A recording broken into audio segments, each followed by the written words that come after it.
Ընդհանուր առմամբ պետք է նշել, որ Ադրբեջանում Բաքվի բարբարոսական վարչախումբը վարում է քաղաքականություն ըստ էության այդ նախիջևանյան ինքնավարությունը լուծարելու ուղղությամբ դրան միտված այլ քայլեր են եղել, մասնավորապես հնարավորին սահմանափակվել է դրա ինքնավարությունը, տեղի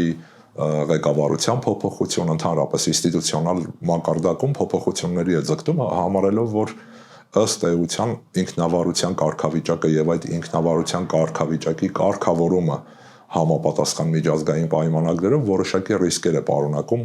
ապագայի տեսլականի առումով, ուստի յուրաքանչյուր քայլ իրականացվում է հենց այդ մտայնությամբ զրկել Նախիջևանը ինքնավարությունից, բայց դա թե հնարավորություններ է բացում Բաքվի բարբարոսական վարչախմբի համար, թե ռիսկեր, որովհետև ըստ էության միջազգային իրավապայմանագրային հենքի վրա ստեղծված միավոր է Նախիջևանի ինքնավարությունը, ուստի այդ հենքի քայքայումը բերում է դրա միջազգային լեգիտիմության խնդրի ի հայտ գալուն, ինչից բնականաբար կարող են օգտվել տարբեր խաղացողներ, մասնավորապես ակնհայտ է, որ իրանական կողմը անտարբեր չէ Նախիջևանի ճակատագրի նկատմամբ ընդհանրապես, բայց պետք է նշել մի կարևոր հանգամանք։ Հիմա իրանական ռեսուրսները, թե դիվանագիտական, թե ռազմական, թե քաղաքական, բոլոր ռեսուրսները անխտիր ուղղված են Միացյալ Նահանգների հետ հարաբերությունների համատեքստ, հետևաբար կոնկրետ այս պահին, թեև խնդիրը կարևոր է, բայց իրանական ուշադրությունը ավելի շատ սևեռված է Միացյալ Նահանգների հետ հարաբերությունների վրա, քան Հարավային Կովկասում ընթացող գործընթացների։ Իրականում ինքնավարության կարգավիճակը որոշակի մանևրի հնարավորություն էր տալիս Իրանին, եւ եթե մենք դիտարկենք առնվազն հետխորհրդային շրջանը, ապա ակնհայտ է, որ իրանցիները սկզբնական փուլում, հետխորհրդային սկզբնական փուլում ձևավորել են երկու ուղղությամբ հարաբերություններ, այսպես կոչված Ադրբեջանի մայրցամաքային հատվածի հետ եւ Նախիջևանյան ինքնավարության հետ, հատկապես այն շրջանում, երբ այնտեղ իշխում էր Հեյդար Ալիևը։ Ուստի այս իմաստով իրանական մանևրի հնարավորությունը կարող է սահմանափակվել եւ երկրորդ կարևոր հանգամանքը, որը մենք պետք է նկատի ունենանք, Նախիջևանը դիտարկվում է Իրանի համար անվտանգային կարևոր բաղադրիչ սեփական անվտանգության տեսանկյունից, ուստի չեմ կարծում, թե Նախիջևանի կարգավիճակի փոփոխությունը բխում է Իրանի անվտանգությունից, չնայած կրկնեմ, սա հնարավորություն է ստեղծում համապատասխան ռեսուրսների առկայության պայմաններում նաև արծարծել դրա խնդիրը, եթե չկա դա կարգավորող պայմանագիրը, որի լուծարման ըստ էության գնում է Բաքուն, ապա Իրանի համար հնարավորություններ են բացվում, բայց կրկնեմ, պետք է նկատի ունենանք, որ իրանական ռեսուրսները միտված են դեպի Միացյալ Նահանգների հետ հարաբերություններ եւ այստեղ ձևավորվել է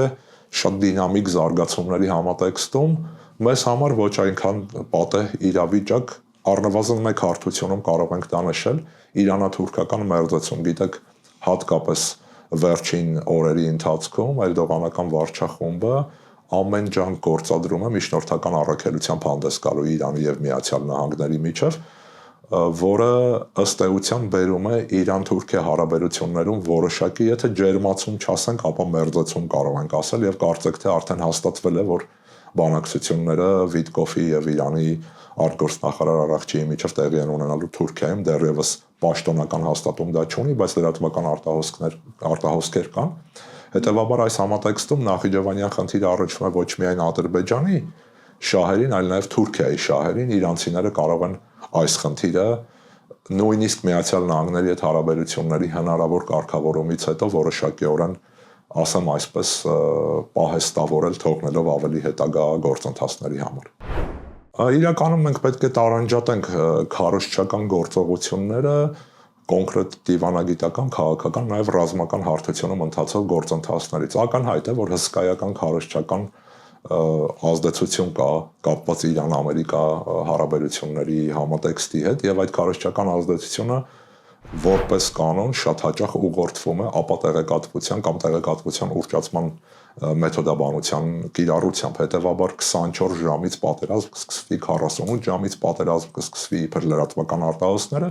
ճնշման մեխանիզմ է, որը բանեցնում է հատկապես Միացյալ Նահանգների եւ իսրայելական մամուլը ազդելու Իրանի նաեւ ներսում տրամադրությունների վրա եւ Իրանի քաղաքական ղեկավարության տրամադրությունների վրա։ Ինչ ունենք մենք իրականում դաշտում։ Դաշտում մենք ունենք Միացյալ Նահանգների զինուժի ներկայություն տարածաշրջանում, որը բավական ամրապնդվել է։ Մենք դաշտում ունենք Միացյալ Նահանգների նախագահի հակասական հայտարարություններ, սկսած շնորհակալությունից, վերջացրած սպառնալիքով, դաշտում ունենք իրանական կողմից իրականացվող ռազմական պատրաստություններ, այդ թվում նաև զորավարժություններ, Հորմուզի նեղուցի հատվածում, գիտեք, դա կարևոր ըստ էության զարկերակ է համաշխարհային էներգակիրների առևտրի համատեքստում եւ իրանցիները այդ հատվածում են հատկապես ի ցույց տնում սեփական ուժի հնարավորությունները, ռազմական ուժի հնարավորությունները, ունենք իրանական կողմից հայտարարություններ, որոնք նույնպես ունեն երկու բաղադրիչ՝ դիվանագիտական, ասեմ այսպես, երկխոսության միջոցով խնդրի լուծման տարբերակի առաջ քաշում եւ նաեւ ռազմական սպառնալիք, փոխադարձ ռազմական սպառնալիք։ Հետեւաբար երկու կողմերից էլ կա ռազմական ներկայություն, կան սպառնալիքներ եւ կան դիվանագիտական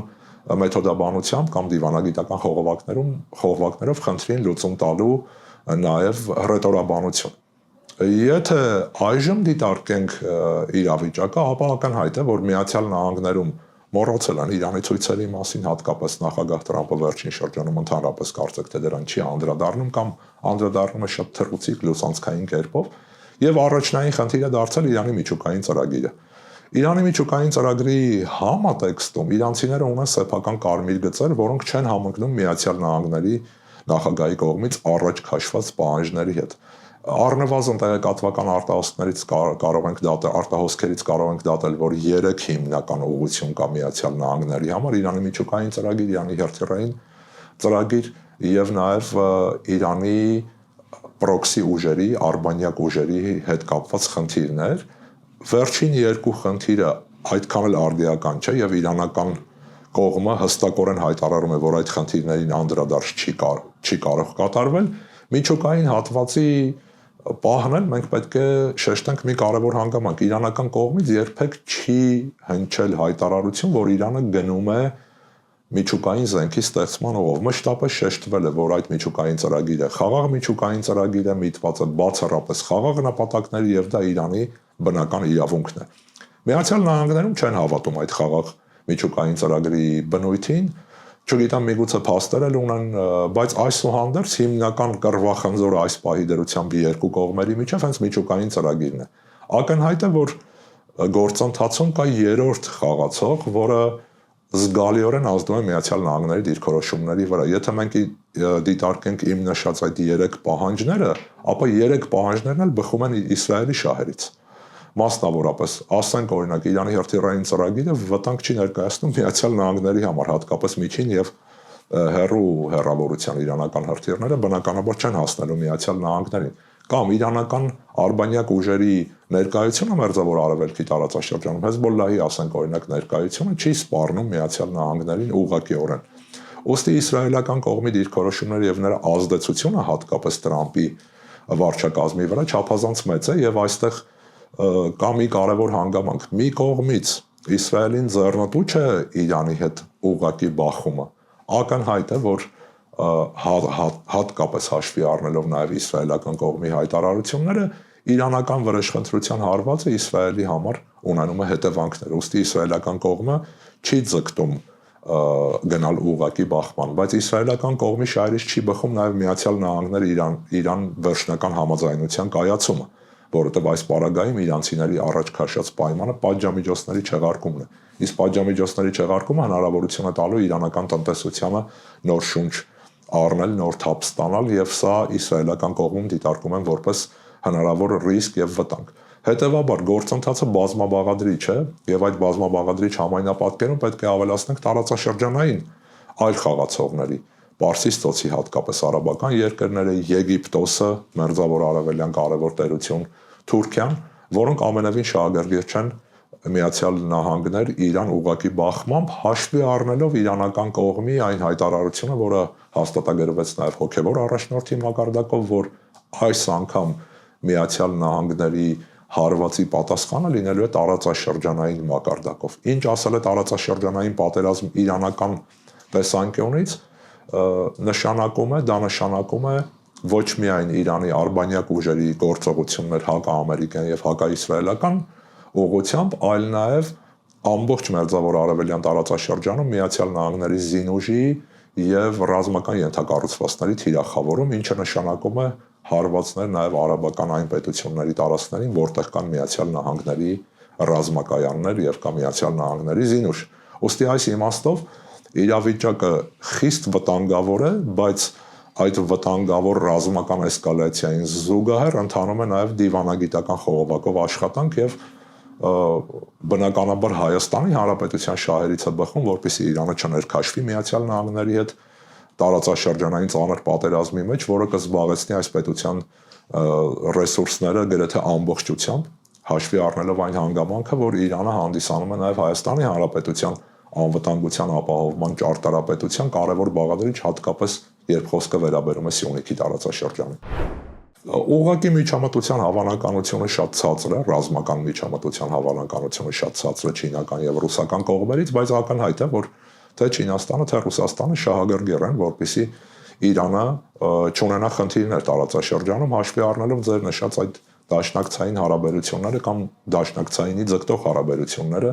բազմաթիվ ոլորտներում։ Չինաստանի համար դա չափազանց կարևոր է նաև էներգետիկ անվտանգության առումով, գիտեք, Չինաստանը իրանական նավթի հիմնական գնորդներից մեկն է։ Մյուս կարևոր հանգամանքը զորավարությունների հանգամանքի վերաբերյալ հստակ հաստատում չկա, այո, տարբեր տեղեկատվական հոսքերի մենք ականատես ենք լինում, բայց հստակ պաշտոնական հայտարարություն դրանց մասին չկա, ինչ որտեղ շփոթ է առաջանում նաև վերջերս Հարավային Աֆրիկայի, Ռուսաստանի, Չինաստանի եւ Իրանի մասնակցությամբ տեղի ունեցած զորավարժությունների հետ, որը տեղի ունեցել Աֆրիկյան մայրցամաքի հարավում, դա էլ շփոթ է առաջացնում, այսինքն ըստ էության կոնկրետ այս լարման փուլում Իրան, Միացյալ Նահանգներ լարման փուլում Ռուսաստան, Իրան, Չինաստան զորավարժությունների մասին հստակ տեղեկատվություն կամ հստակ հաստատում չունենք։ Միգուցե քննարկումներ կան, որևէ մեկը չի կարող պնդել, համենայն դեպս ես չեմ կարող դա պնդել։ Ինչ վերաբերում է ընդհանուր համայնապատկերին, եթե մենք փորձենք դիտարկել համաշխարհային գործընթացը, ապա հիմա տեղի ունենում աշխարհի վերաբաժանում, մենք պետք է իրերը կոչենք ուղիղ իրենց անուններով։ Աշխարհի վերաբաժանում 3 հիմնական գերտերությունների կողմից Միացյալ Նահանգներ, Ռուսաստան, Չինաստան, բայց կան նաև տարածաշրջանային գերտերություններ, որոնք այս ամբողջ բաժանման ընթացքում փորձում են նաև սեփական շահերը առաջ մղել եւ այս համատեքստում դեռևս պարզ է մի բան, որ ոչինչ պարզ չէ։ Հայաստանի նկատմամբ իրանական հարձակման հնարավորությունը զրոյական է, նույնիսկ մինուս կարելի է գնահատել, նման բան որևէ պարագայում Իրանը չիրականացնի, դա պետք է մենք միանշանակորեն արձանագրենք եւ այս առումով թե մեր հասարակությունը, թե մեր հանրությունը պետք է հանգիստ լինեն իրանական կողմից Հայաստանի նկատմամբ ռազմական որևէ գործողություն ոչ նախատեսվել է, ոչ նախատեսվում է, ոչ էլ նախատեսվելու է կարծում եմ։ Ինչ վերաբերում է կոնկրետ ամերիկյան ենթակառուցվածքներին հարվածի հնարավորությունը, ապա իրանցիները ունեն դրա ռազմական հնարավորությունները եւ սպառնալիքներն էլ հնչում են տարբեր մակարդակներով տարածաշրջանային պատերազմ ասվածը նշանակում է հենց Միացյալ Նահանգների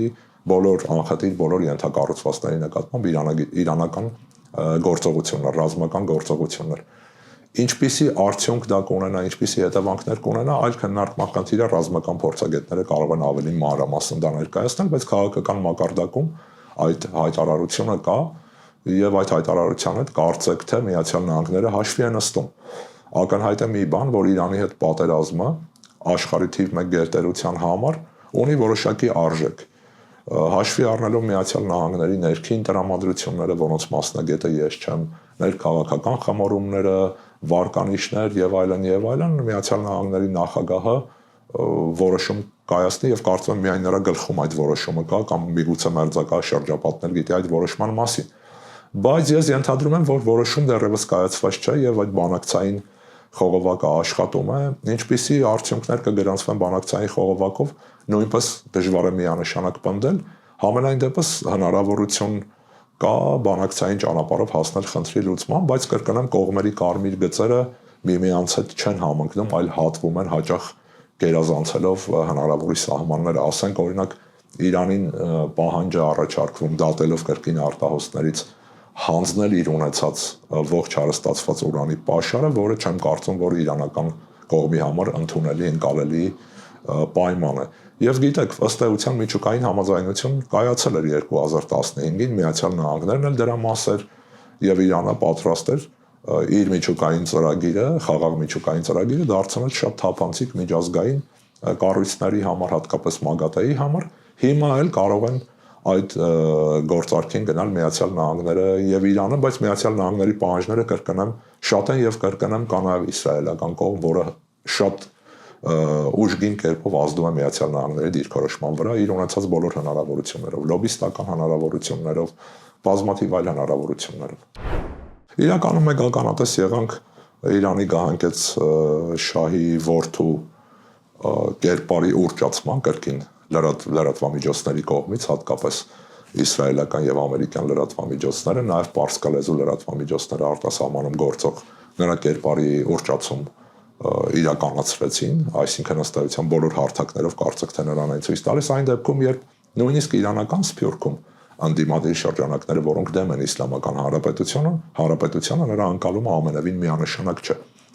Եվ հայտնի էլ չէ թե ինչպիսի վարկանիշ ունի նա նույնիսկ իրանական Սփյուռքում, էլ չխոսենք Իրանի ներսում։ Շատ դժվար է ասել Իրանի ներսում արդյոք նա վարկանիշ ունի, մի հանգամանք կա, եթե մենք փորձենք դիտարկել, որ առնվազն ես շատ լավատեսական սցենարով եմ դա ասում, 1 միլիոն մարդ վանկարկել է նրա անունը Իրանում այդ ցույցերի եւ խռովությունների դրան զուգահեռ խռովություններ էլ եղան ընթացքում եւ 1 միլիոն մարդ էլ տանը նստած վախեցել է վանկարկել դա անել 2 միլիոնը 92 միլիոնանոց երկրի համար շատ չնչին տոկոս է։ Կրկնեմ իմ ասած այդ միլիոն թիվը հսկայական չափազանցություն է, բայց ենթադրենք թե այսպես է մոդելավորենք դիցուկ այդպիսի իրավիճակ, հետեւաբար չեմ կարծում թե նա ունի լայն վարկանիշ։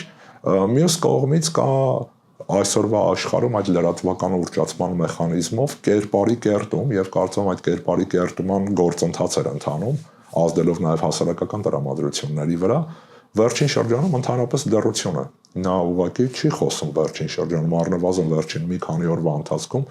ոչ մի խոսույթ չկա։ Մյուս կարևոր հանգամանքը նրա կոչի այսպես ազդեցությունը, անշուշտ դա որոշակի ազդեցություն ունեցել է, չեն կարող դա ժխտել, բայց մյուս կողմից պետք է նկատի ունենալ, որ կոչը հնչել է այնպիսի օրերի ընթացքում, երբ իրանական բողոքի այդ գործողությունները որպես կանոն աճ են գրանցում, այսինքն ոչ աշխատանքային օրերի երեկոյան հատվածում։ Իրանում ոչ աշխատանքային են հինգշաբթին եւ ուրբաթը պայմանական մեր շաբաթ կիրակին, Իրանում եւ մի շարք այլ մահմեդական երկրներում հինգշաբթին եւ ուրբաթն են։ Հետեւաբար դա էլ որոշակի կրկնեմ տեխնոլոգիական հնարք էր, երբ հենց այդ օրերի ընթացքում նրա կոչերը հնչեցին։ Մյուս կողմից միայն նրա կոչերը չեն եղել, ասենք օրինակ քրդաբնակ շրջաններում քրդական Սփյուռքում գործող քրդական նաեւ ուժերն են կոչ արել առանձին դուրս գալ բողոքի գործողությունների եւ տարբեր այլ կոչեր էլ եղել են։ Մեկ այլ հանգամանք կա, ըստ էության նաեւ իրանական սփյուռքյան շրջանակներում կան բազմաթիվ ուժեր եւ որոշակիորեն նաեւ ազդեցիկ ուժեր, որոնք չեն ընդունում գահանկեց շահի որդու առաջնորդության հանգամանքը, այսինքն ըստ էության գործընթացը շատ բազմաշերտ է եւ շատ մեծ լավատեսություն պետք է ունենալ եւ իրականությունից կտրված լավատեսություն պետք է ունենալ համարելու, որ գահանկեց արքայի որդին լուրջ քաղաքական, ասեմ այսպես, ֆիգուր է Իրանի ներսում առնվազն իրանական հասարակության համար։ Դատելով պաշտոնական տեղեկատվությունից, իրանական կողմի տարածած պաշտոնական տեղեկատվությունից երկու հայկական եկեղեցի է վնասվել, ըստ պաշտոնական տեղեկատվությամբ ինքս սեփական խողովակներով տեղեկատվություն չունեմ, բայց դա վատ է, բնականաբար չեմ կարծում, թե որևէ խաղաղ ցուցարար պետք է հայկական եկեղեցի վնասի կամ որևէ պաշտամունքային հուշարձան վնասի, դա կարծում անընկալելի է ցանկացած պարագայում։